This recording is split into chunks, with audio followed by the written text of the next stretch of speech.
乐斗百变小咖秀。各位看官大家好，欢迎来到萌宠小咖百变秀的世界。这里是萌宠的舞台，这里是萌宠的秀场，谁才是萌宠之王？ Are you kidding me? I am the king。 各位铲屎官，你们知道吗？其实猫咪并不是天生就会使用猫砂的，甚至有些猫咪一开始对于在猫砂盆上厕所还极为排斥呢。今天的大保健，小编会给大家来介绍一些实用的猫砂训练法，教你如何轻轻松松让猫咪乖乖的在猫砂盆里上厕所。各位看官可要竖起耳朵听啦！首先要选好猫砂放置的地方，铲屎官们在家可以将猫砂盆放在一个安静的地方，因为大部分的猫咪喜欢在安静的没有噪音的地方上厕所，所以我们可以抓住这一特点。铲屎官们还要注意把猫砂盆放在不挡道的地方，比如说家里的洗衣房、卫生间或者有屏风的走廊上，能够产生更好的训练效果哦。如果你的猫咪年龄不小了，那么一定要将猫砂盆放在猫咪看得见的地方，方便猫咪上厕所。另外，猫砂盆本身也应该让猫咪感觉舒适，这样猫咪也会更加愿意在猫砂盆里上厕所。小编还建议铲屎官们用无味猫砂，这个也是猫咪的心头爱呢，既不会产生太多飞尘，也会大大提升猫咪使用的舒适感，这样猫咪也就更愿意上厕所了。还有一种就是食物吸引法，铲屎官们在给猫咪喂食不久之后，可以把猫咪放进猫砂盆里，只要坚持每次喂食之后都这样做，就能让猫咪开始懂得猫砂盆的作用。一段时间以后，等猫咪有了需求之后，就会自动去猫砂盆上厕所啦。最后要保持猫砂盆清洁，这也很重要哦。如果猫咪偶尔开始把花盆或地毯当成厕所，往往是因为它觉得猫砂盆的卫生环境不好，所以铲屎官们要记得每天都要铲猫砂，每月清洗几次猫砂盆，猫砂也要经常更换，不要让猫尿气味停留，毕竟猫咪是个爱干净的小家伙呢。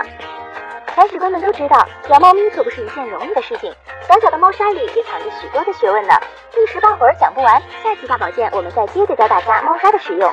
这期时间不早了，有什么更好的方法，也欢迎大家留言分享哦。那位打瞌睡的同学，请你起来回答问题。看来不要丑还是要多读书啊。哎呦，外面风好大，连眼镜都画歪了。兄弟们，今天晚上我们不醉不归。谁说我只会狗刨来着？我还会跳水呢。这下应该谁都认不出我来了。那位打瞌睡的同学，请你起来回答问题。好困啊！你家中午是不是吃了大蒜呢？妈妈，我们都排好队了，请问有何指示？哟，我说萌宠，你说不，萌宠不，萌宠不。不是我说你啊，你的画画功力怎么样？真的不敢说啊！你见过刚刚出生的小奶猫吗？它们真的可以分分钟萌化这个世界呢。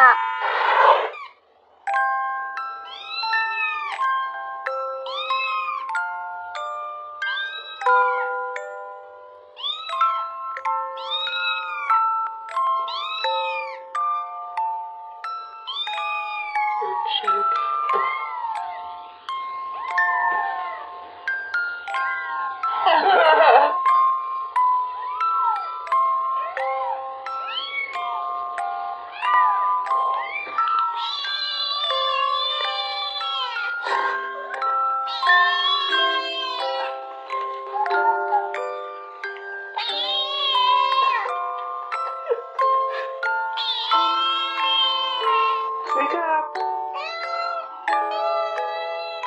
Wake up! Do you want to sleep in? For how much longer? Just 2 minutes?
萌宠大乐斗百变小咖秀，今天的节目就是这样，欢迎各位看官订阅我们的节目，有空的话关注一下微博、微信啦。通过节目组邮箱发送你的萌宠百变小咖秀，谁才是萌宠之王？Are you kidding me？